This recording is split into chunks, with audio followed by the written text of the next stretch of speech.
Okay, so welcome to the Healthy Indian Podcast, where we're all about maintaining a healthy mind, body, one laugh at a time. Thank you, Sunny, for coming on the show, Outlaw, and at the same time, I really appreciate you just being on and being genuinely interested to come on, man. But great to have you. Yeah, feel free to introduce yourself. Yeah, thank you so much. I'm a comedian. I love making people laugh. It's my favorite thing to do in the world, That's great. and I just appreciate being on here. I watched a couple of episodes just because I wanted to see what. Yeah, one of the fashion people I watched the episode of. It was late at night. Yeah. I can't remember what her exact name is off the top of my head, but Okay. I watched that episode. Okay, awesome, man. I appreciate it. How did you find us, by the way? I'm curious to know now. So I want to be on a podcast circuit right now because I have a show that I want to promote, and so I was researching podcasts, and my goal is maybe I can find someone and we can help each other, and Sure. And that's kind of what my MO was, and I just looked into it, and I really went down the rabbit hole and tried to find really specific niche type of podcast, and I found yours, and you were actually one of the ones that responds, which is a big deal to me. I love yo, man, have you ever been applying for a job? Yeah. And then people don't really notice you and stuff, and it's hard, man. It's hard. I get it. Or just hey, we're not interested, or hey, come contact us at a later time. So I always appreciate response back. I think it's professional. Right. And I also think just being honest too, right? Me getting COVID and stuff, that was straight up honesty to its finest. But I think that it's just good to have that transparency so you understand too, I'm human at the end of the day, right? So can you tell us, I'm curious to know, but can you tell us about a particularly memorable or funny moment from one of your stand-up routines? And what is your show, by the way? I completely forgot to ask that too. I want the audience to know and a little bit about that as well. So yeah, the solo show is called A Dream Come True, and it's a storytelling stand-up special that I did. I independently produced and released out to the universe on YouTube. Yeah. And it's about my experience growing up as an Indian person in Indianapolis when there was hardly that much diversity around my area. And so it's not just typical stand-up. I get real sincere and talk about real stories and issues that came up throughout my life. And so that's my style, like Mike Birbiglia. Okay. Well, I guess what does microbilia mean? What does that mean?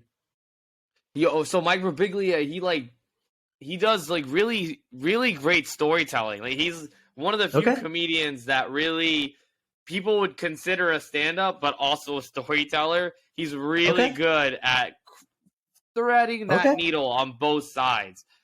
I need to listen to this guy because I grew up watching. The only people I know is Russell Peters, Kevin Hart, Dane Cook, Hassan Minhaj. But I definitely need I think who's that guy? The Indian guy that's on the Netflix Viral Kothari or something. I forgot. Aziz Ansari. Aziz Ansari, yeah, Aziz Ansari, yeah. So those are the ones that ring bells usually for me. But yeah, I gotta check this guy out. Is he also from a brown background or? He's actually a white person, but he's very funny.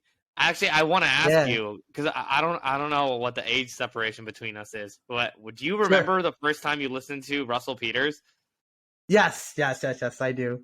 Yeah, when did you listen to Russell Peters? Do you remember when and where and how old you were? Probably high school junior year, I'd like to say. When I was 17, 18. And he was making that Asian and Indian joke with 2250 or something. Yeah. Yeah. He's Asian people give you like 50 cents more for like, just like a vase or something at like a pawn shop versus like Indian person, this will give you like a 1% discount or a 2% discount. It's like one of those things. But it was a classic too. It was a classic Russell Peters like special that it came out, a while ago. Yeah, and you're thinking of the same exact one I'm thinking of, because I Yeah. remember I was a kid, and I was at my cousin's house in Brampton, and he got a Russell Peters stand-up album in like an email. And that was my No first way. time listening to Russell Peters. Yeah, I mean, it's just funny Oh because wow. that was kind of like what helped me even like kind of go into comedy. But I just I was just curious. I think it's great No, that Russell. it's awesome that you're pursuing this, man. I feel like it's so unique, especially too, and I think it's a great field to tap yourself into. And like even Joe Rogan, like I watch him sometimes, and I know he was going to be a comedian, but he realized it wasn't his shtick. But I commend people who want to go into that because I feel like it takes a certain type of person, and if you hit, you hit. So I think that's so cool. And how long have you been doing comedy for? I've been doing comedy. I think I'm now on my 8th year. Yeah, I think I'm on Okay, my 8th year now because I started in Indianapolis about 7 years ago. right. But like I'm entering like about that 7.5, 8th range now. Wow, And wow. Yeah, go ahead. and then I moved to New York City about 4-ish years ago and started pursuing improv and sketch as well. And so now I've kind of dabbled all into improv, stand-up, sketch, solo shows.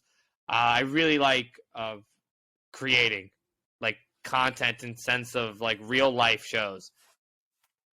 Wait, that's awesome. And like when you, I guess, like go in front of like an audience and stuff, how do you know, like, do you ever make up a joke on the spot, or is it just kind of like this is something rehearsed and stuff? Because for me, it's like the lights and everyone's staring at you, right? It's always like that golden moment you have, but it's also people don't realize. I think it's like pretty scary too, right? It's a scary moment too because if you don't know what you're gonna say, you could have like stage fright or you could freeze up on camera, right? So Yeah, sick. yeah. No, yeah, you're absolutely right, man. Like, I That's can't say that crazy, moment's bro. not scary because, like, that's what I think improv really has made me, like, feel good about that I've really, like, trained on now is I'm just so used to coming up with something on the spot and feeling that adrenaline rush.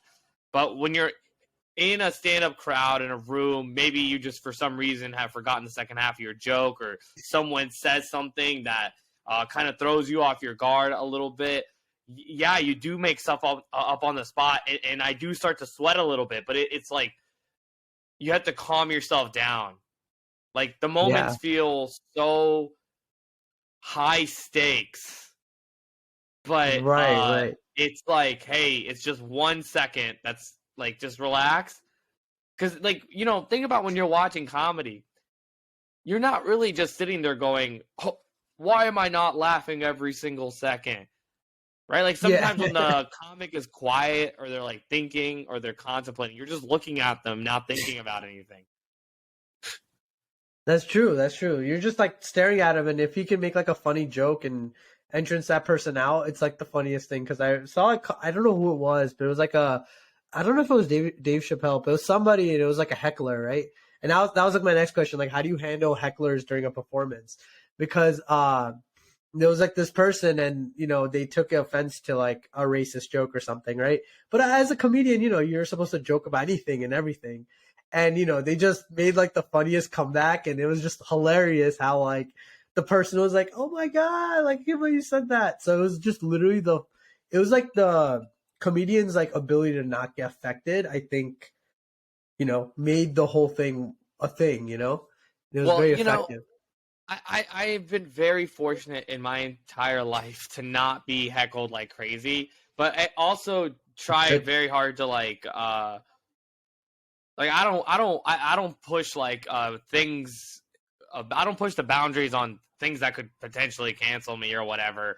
I'm Right, not right, one of right. those comic that feels like I need to say outrageous things on the stage to get some sort of Yeah. whiplash. So I don't get a lot of disagreement because a lot of what I'm trying to do is like performance. It's not just like stand up bits. It's woven together to tell like a story. Like Kendrick Lamar, he says he's a storyteller, and I always thought that was interesting when I was younger. I was like, "You're an amazing rapper, bro." But now Yeah, that I've gotten older, I get what he meant.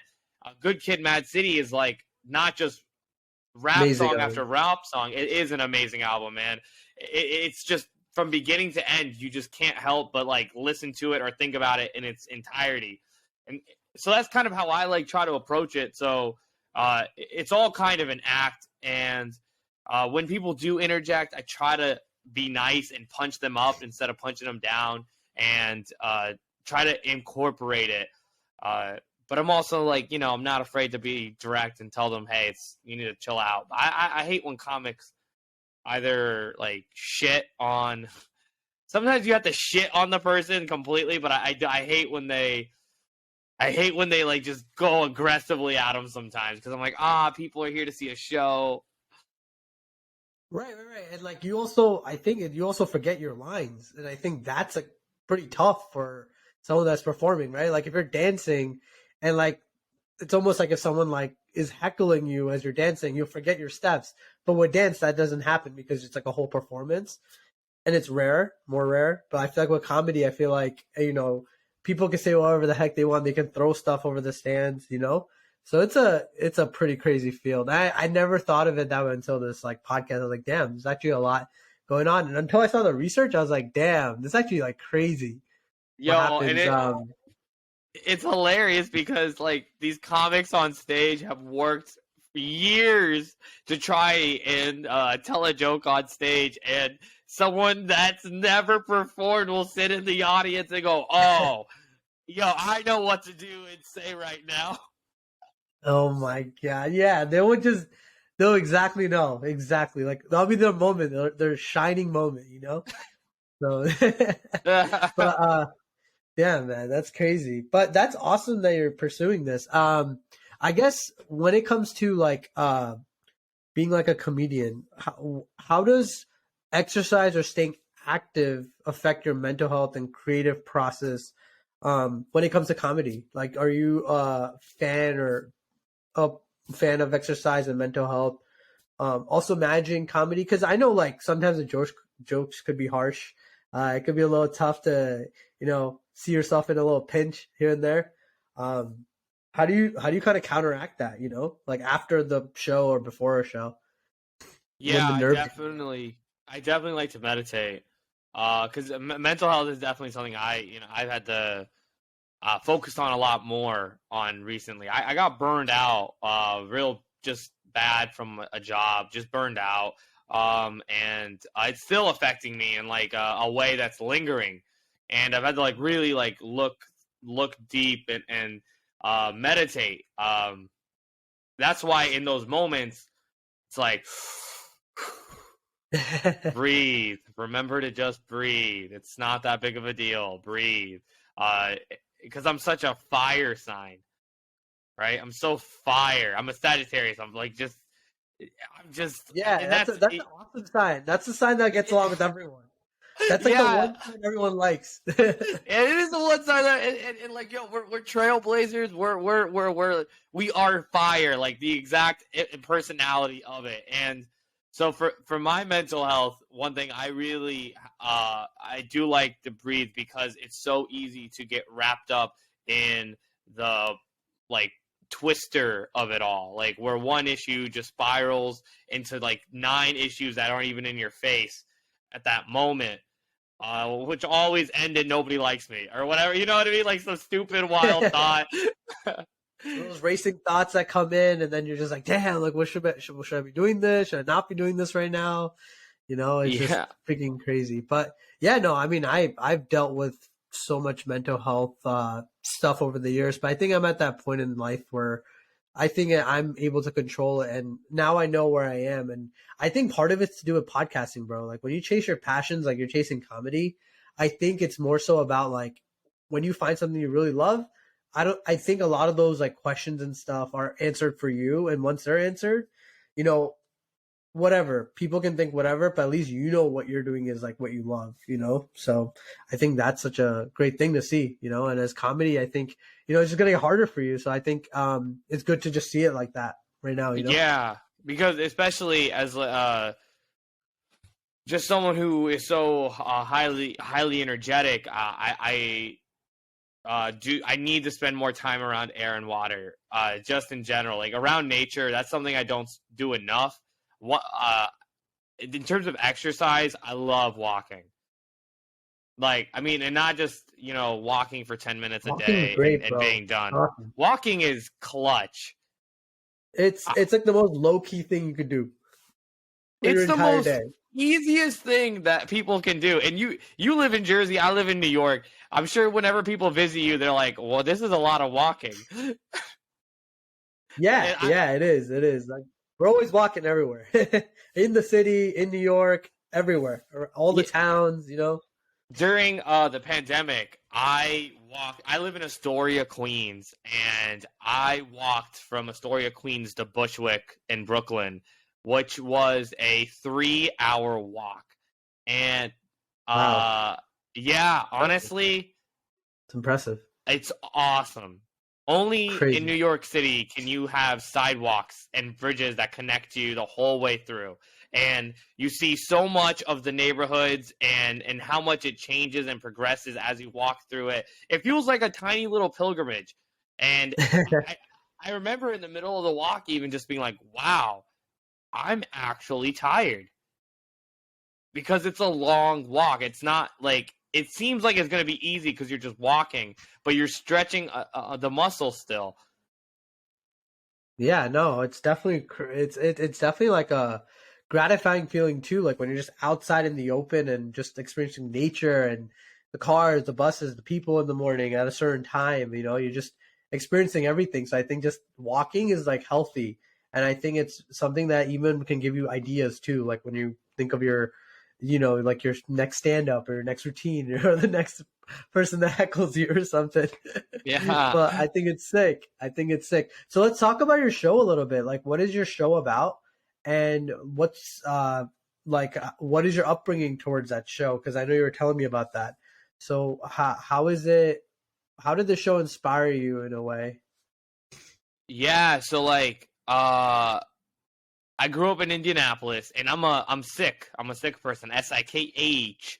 I'm sick. That's like my culture, my religion, Punjabi, and I had long hair Cool. and I had a juda, like a patka and everything, like or a mini A turban is what turban. I call. Yeah, right. Yeah.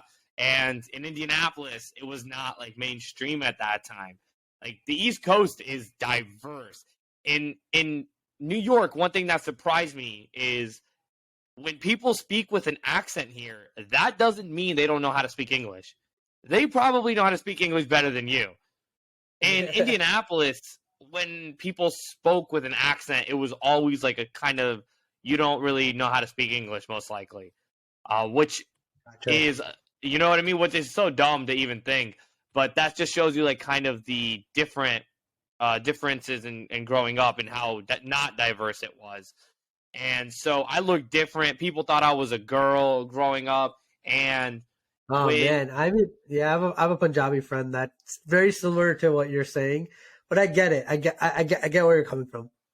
well, it's rough because you expect, man, I didn't have anyone to talk to about this. Like, I didn't really, the kids at my Gurdwara or my religious gathering, location of gathering, similar to a church. The kids at my Gurdwara, I didn't really connect with as much. We were living different lives because they have like their cousins and families, and my entire family lives in Canada or India. So I was like, kind of, it was just me and Oh, my younger sister, and so I'm just not connecting with my parents, and I'm not connecting with the people outside.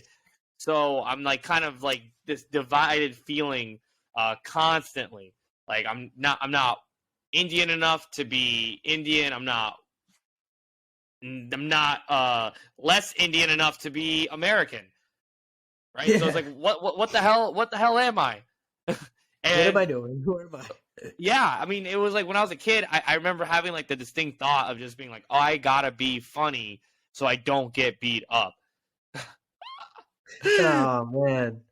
Yeah, yeah. No, that makes sense. It's always like you definitely want to like be the center of attention, right? Like it's the same principle when you're a class clown. You always make the biggest ruckus or the biggest attention-seeking acts just because you want to be noticed, right? It's not always like, oh, you're a bad kid or you have a misbehaving problem. It's mostly like you want to be noticed by XYZ people because you know you never had a certain thing. So the show is based on you using comedy to almost address like your upbringing. Is that Am I correct on that? Absolutely. Yeah, absolutely. Okay. So like the show is it's all about the kind of the microaggressions I didn't realize that I was dealing with, right?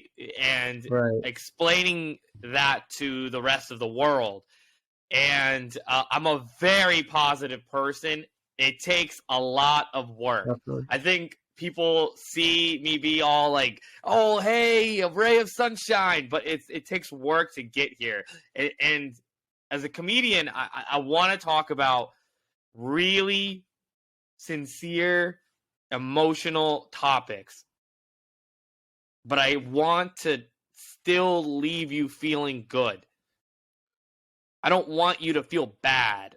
But I want you to feel something, and I want you to feel good at the end of it. And so, a lot of what I go through, I deal with on a positive perspective, and I try to keep spinning it. Like honestly, the whole goal is for you to not really know when you're allowed to laugh. It's because I just one of the stories I talk in there. So when I was 14, I going back to the walking, I had my hair. I had never got a haircut until I was 14. My dad was against it. I walked from my house to Sports Clip, which is a Midwestern barbershop chain where the barbers dress up as referees and show you sports channels Yo. as you get your haircut. Sick. I Yo, man. walked from my parents' house to the Sports Clip, and I got my very first haircut. And my dad just like quit talk to me for a year. Oh my God. Yeah, that's like a huge thing, dude.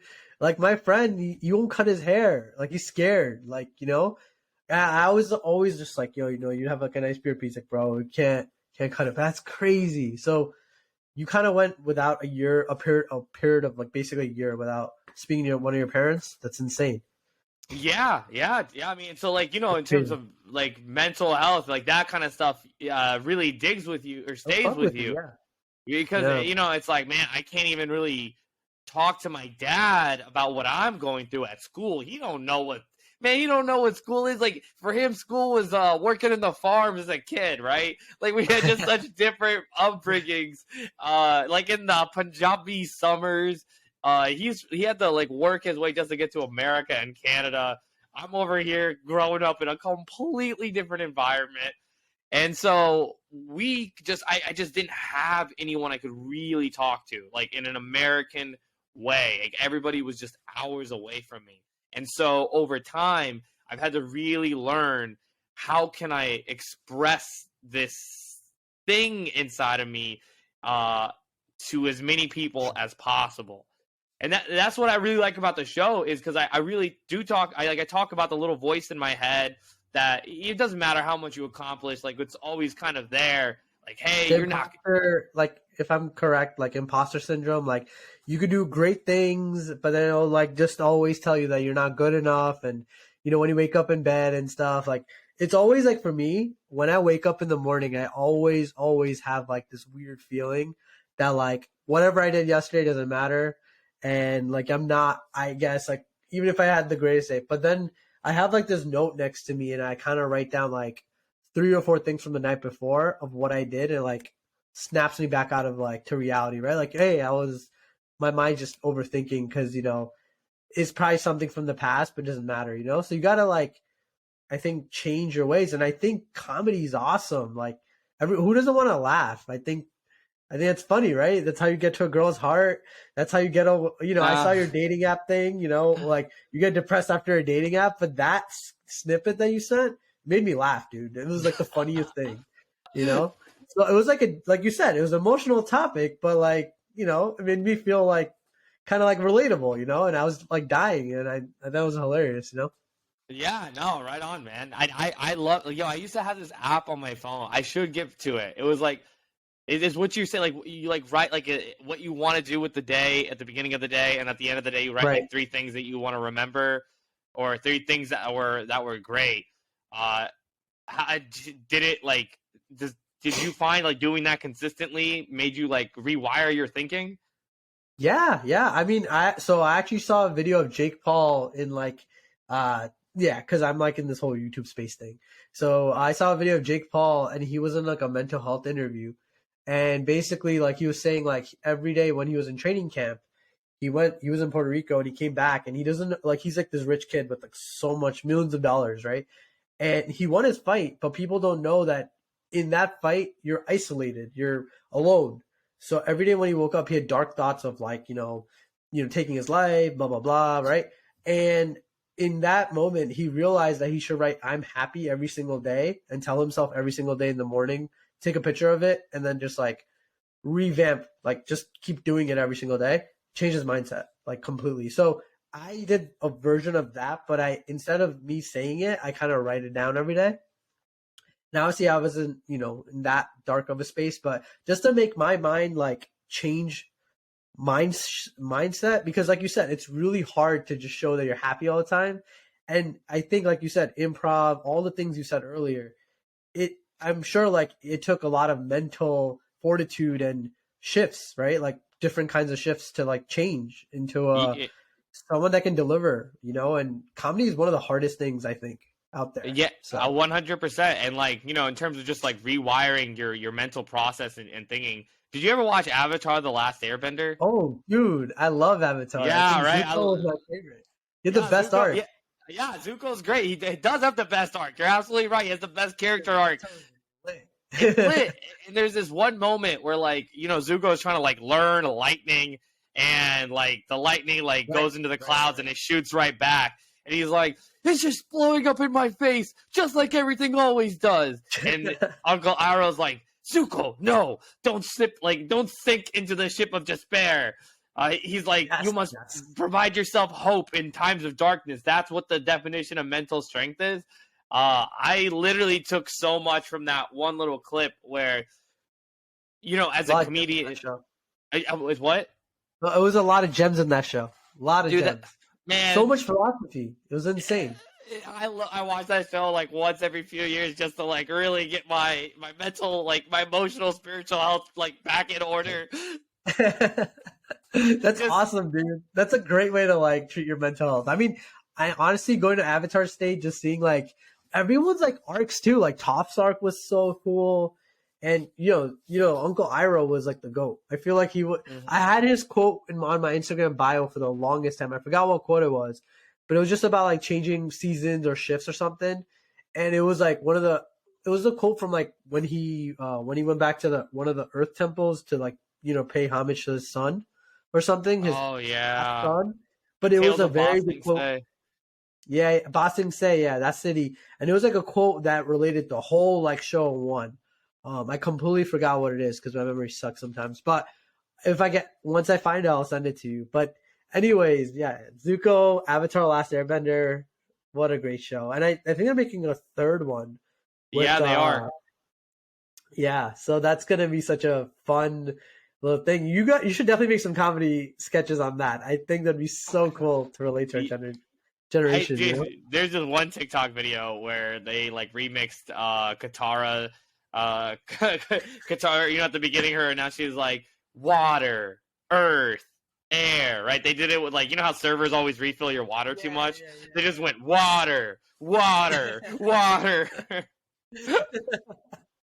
That's so funny. That's ingenious too. I saw something similar to that on TikTok too, with like the water air stuff, but like the shittier version, it was just like a hand and them throwing things around. It was like earth, water, air, and it like they made it into like a bong, and then, like the bong was like hitting all it's like it requires everything, right? Like air, water, earth, or some shit like that. And I was like, interesting.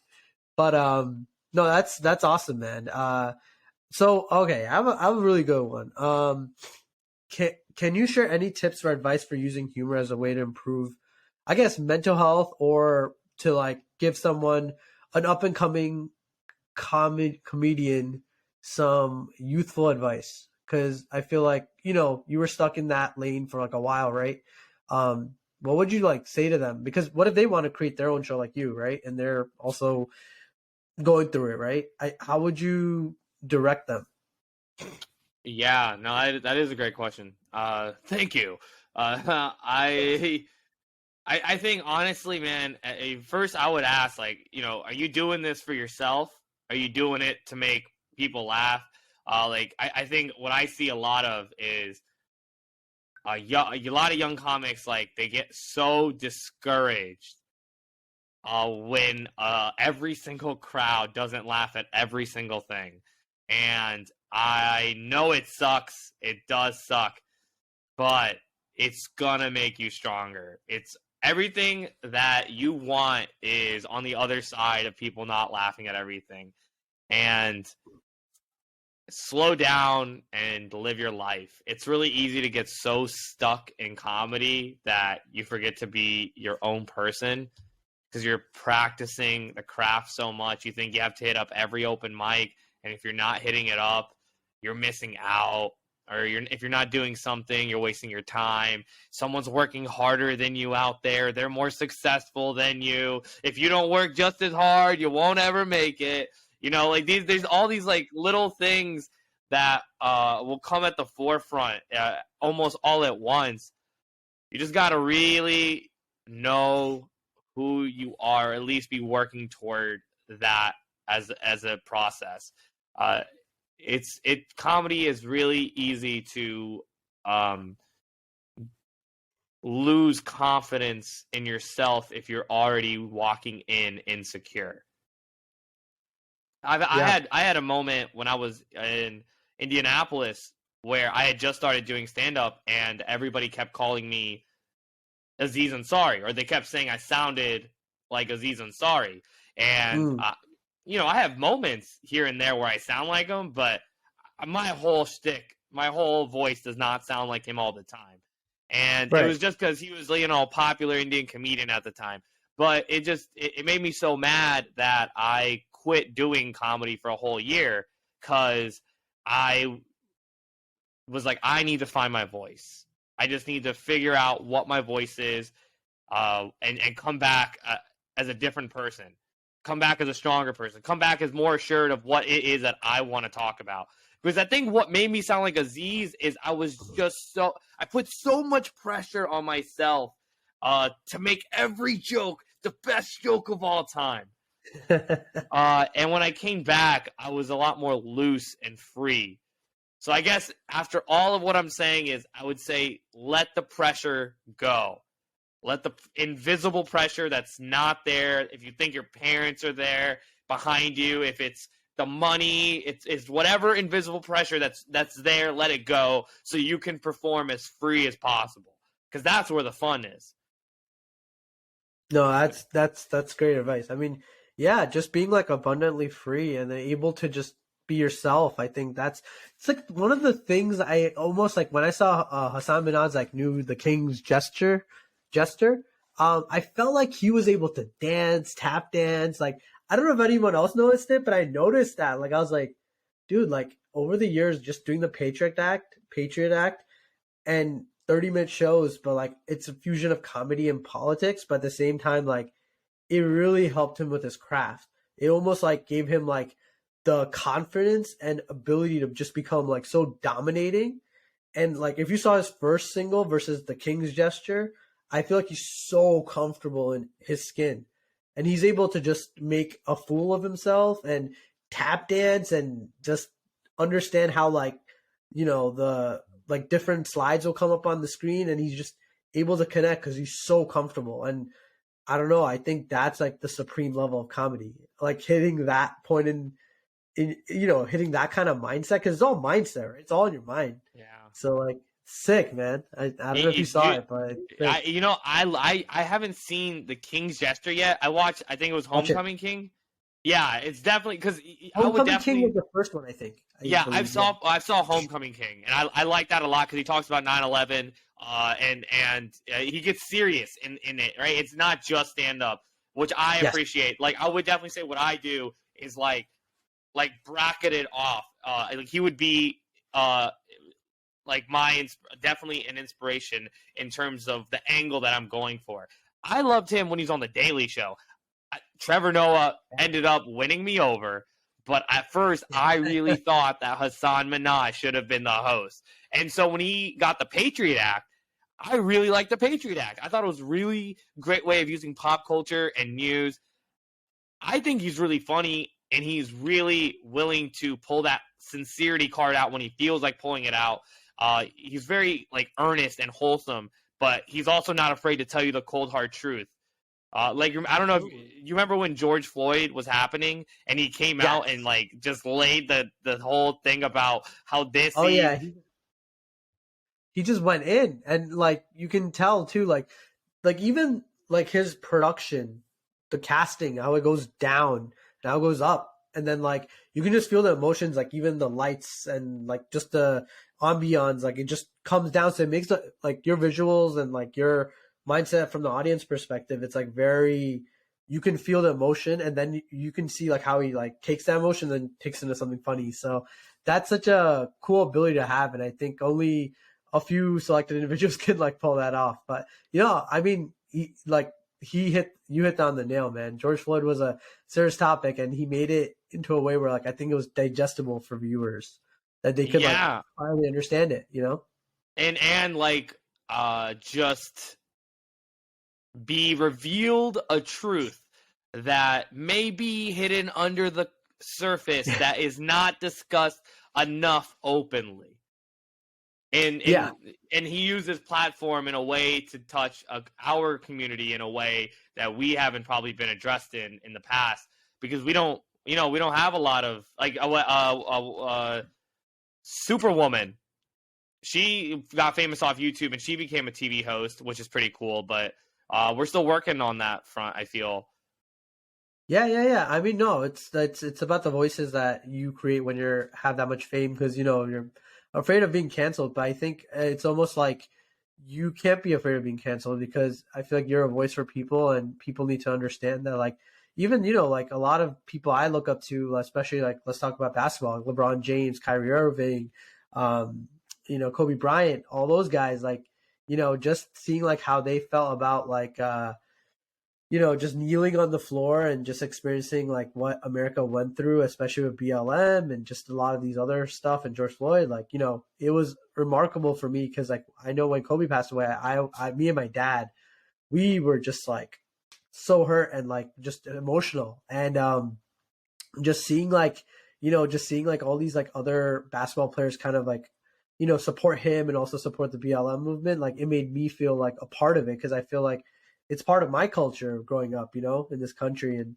just supporting people who kind of go through that, so and it's cool. Like I love using comedy to like, bring that out in people. Like I don't know how you do it, but it's sick, man. It's like, I feel like comedy and rap and all these other things that I always listen to other guests. It's so cool to just experience, because you guys have a talent that, I mean, I know for sure I don't have it, but it's so cool. So this cool. Is your talent right here. Your podcasting is your talent right here. Sharing stories.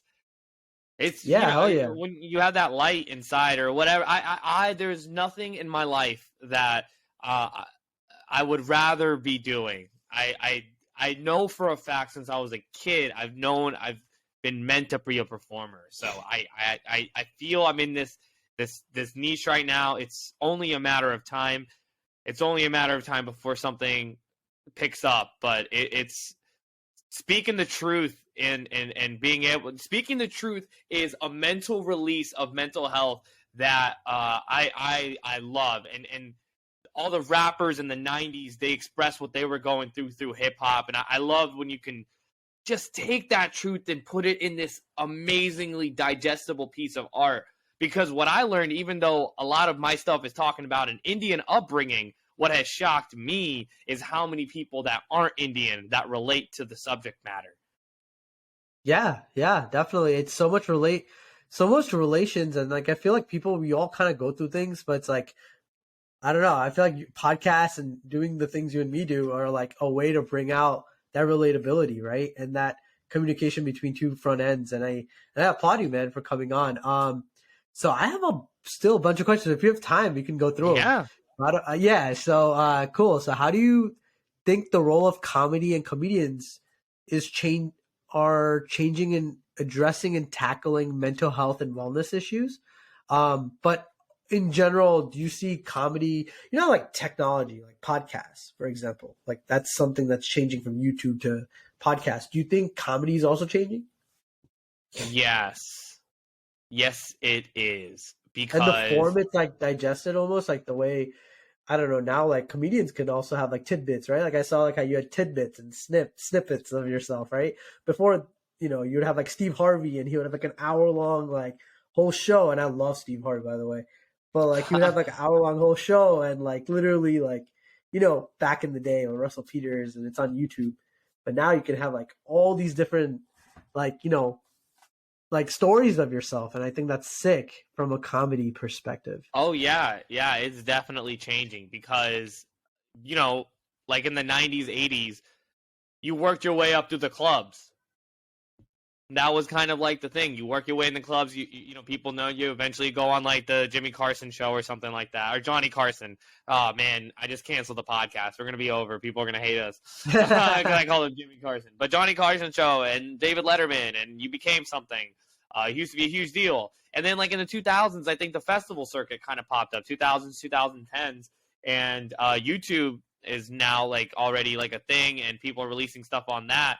Now it's like people can post open mic snippets, which even like 5-6 years ago, if you were posting like open mic shorts or anything, it was kind of ridiculous because you don't have like the same amount of laughter as you do at a show and the same type of presence. But now it's like it's such a content driven world. I can see comedians of my time like getting mad at like youngins, like you guys are posting open mic clips, but I can see a young person going, well, if my open mic clip goes viral, what is the matter with it if your well-rehearsed joke doesn't go viral? I can see like this already, like maybe an argument that I haven't experienced quite yet or seen, but I can see that almost on the cusp because when things have been done a certain way for a certain period of time, what's cool is anybody can be discovered now the way that all social media works because of the algorithms. What also becomes interesting is in the 80s and 90s, a lot of the people that were trying to be comedians were only comedians, or they were like servers or working, crap jobs to try and support their comedy. Where now it feels like there's people doing remote jobs that are also doing comedy, that are like doctors and lawyers, and a lot of people that want to do comedy, but then they also went through school to do something else. There's a lot more of that than there's ever been before. Yeah, there's so much like cross-functional talent or cross-fusion, I feel like. I remember during the pandemic, there was a dentist or something or somebody. I don't know. I forgot his name. But he was like a dentist who would make songs from like different like stuff. And he was like this Arabic dentist. But it was really cool because like he would like fuse his being a dentist with like a rhyme and a rap, and it would be comedy, and it would just be like three things, and it was so interesting. And I was like, it was insane. I forgot it was on TikTok too, but it was very interesting. I thought that was, like you said, it's you can fuse a lot of those things too, and still work a corporate job and do your side hustle until it's your main hustle, right? So I think it's really helpful in that sense. Yeah, and also like sorry, I just because the way it's No, comedy is tackling mental health is a lot of therapists. I also, man, I'm sorry, I set like a million alarms just to make sure I didn't miss this. For sure. It's all good. Yeah, I also have taught improv, and a lot of therapists will now recommend improv for their students that are experiencing like social anxiety or people that are moving to a new city might take an improv class to meet new people. And also because improv is so trained to be in the moment, there's some people that have just taken classes that have no desire to necessarily be a comedian, but are electric on the improv stage just because they're there to escape and they're just having fun and they don't have to pursue this as a career. There's a lot of that too. So like people will pursue comedy as like a hobby or something, or something that they were maybe given to do to meet more people, or just dive into because they were too monotonous in their routine. Yeah, and I think it becomes like your friends also see it too. Like another person I think would be a great comedian, or he's up and coming, is George Janko, right? That guy, he was like a vlogger, a YouTuber on Impulsive or whatever, like part of the podcast. But now like people think he's hilarious, and also he's very like connected gods, and you know, a lot of things that make him into like someone that is very relatable, but he's also very kind and generous, similar to yourself. And I think like having that, and then it being able to just like your friends notice it on the podcast, everyone notices it. It's a genuine effect. And for that, you know, he's able to get Bobby Lee on the podcast, all these other comedians. And, you know, he's also doing stand up, and he's, you know, forcing almost his own brand to evolve because he's doing podcasts, he's doing other things. So I think just having a network of comedians is sick too, right? Just like a mob of you guys just going in through the door and just delivering laughs, you know? I think that's great. And you know, that's really amazing, man. And I applaud you for that. So Well, thank you. And to circle it all back together, when I was younger and I didn't have other people I could talk about what it felt like to be Indian with, right? yeah. It's a lot easier as a comedian to have other comedians who get it. No, definitely. And yeah, I totally agree with that. And I definitely would like to know if, you know other comedians in the space, because I really don't know enough about the comedian network that much, especially in our current space. And I would love to learn about it and maybe even do collabs. So that'd be maybe a future part 2 or something. But no, definitely I have a little bit more questions here too. Is it cool if we do some rapid fire questions, if it's cool? Just like random questions. I would love rapid fire. That's up my alley. All right, bet. All right. So if you could eat only one food for the rest of your life, what would it be? French fries. French fries. Okay. Yeah. I mean, it is very like addicting. You just keep eating it. Yeah. French fries. Yeah, with ketchup. Yeah. With ketchup. Okay, so you're that kind of guy. Ketchup. That and matters. French fries. Yeah, that matters. Oh yeah, 100%. You definitely need that flavor, you know. Would you rather have the ability to teleport or time travel? Teleport. I want to teleport. I don't want the pressure of time travel on my back. Yeah, you're just fucking up the entire like past few timelines. No, yeah, man. Every time you travel back in time, you come back. You're like, what? This ain't the reality I left. I changed one thing, and now like everyone I know is different. I'm by myself. Yeah, I'm sorry. Yeah, I'm by myself. I don't know what I'm doing right now. Maybe I'm the wrong time. What is your favorite emoji to send through text message? Mine's a devil one. I like that little devil, you know, devious looking emoji. So, you know, like when I beat someone at Game Pigeon, I always be sending them like that devil emoji thing. So I'm just like, yeah, you know, I gotcha. Yeah, my favorite emoji to send is probably the smirking face emoji. You know, the one that's like, that's a good one. Grin. Yeah, because I feel like that I can use for so many situations. It works for it works for like witty jokes, like something where I'm being really funny. It's so versatile. It's probably one of the most versatile emojis out there. Yeah, it could mean a lot of things. Even when you're flirting, when you're taunting, when you're, you know, sending a witty reply, when you're sending a comeback, if anything, or when you beat the boys at like fantasy, you know. That fantasy football. I got last place this year. Oh my god, I got wrecked. But anyways, you know, it was fun while it lasted. I had all good picks, and half of them got injured. So, yeah, and Eagles is my team too. So, you know. Oh yeah, nice. So I guess, yeah, I think, and what is the most interesting place you have ever visited? The Like, most you could just, interesting place I've ever visited. yeah, Uh, you know I'm sure what? there's so many. India. Okay, well, I've gone to India. I'm gonna go to India again this year, I think, with my parents, which I'm actually really am planning it right now. I'm really excited. How many times do you get to go back to your home country? Even though America's my home country technically, but like my where I'm a descendant from right. with your parents, and it's interesting because like we land in Delhi, like they're from Punjab, so you land in Delhi, which is already like a 13, 16 hour flight, and then we got like a bus that's like another 8 hour bus ride just to get to where we're at, and that's just to get to the city. That's not even to get to the village. We need to take a cab or a bus to get another bus. It is a true trek, like one day to just get there. It's literally like a adventure, but it's almost like in cargo. Like you're Yeah. literally just sitting one after another and stuff too. I don't know if you've seen the trains in India, but then you see like 1,000 people on one train, and I'm like, how does nobody get hurt? Like, how is that possible? There's like people on the train, under the train. I don't understand how that's even a thing, but that's a thing, you know. Yeah, it feels So like there's no anxiety in the air, which is what makes it kind of no, fascinating. And all the temples are beautiful, and yeah, it's a really interesting place.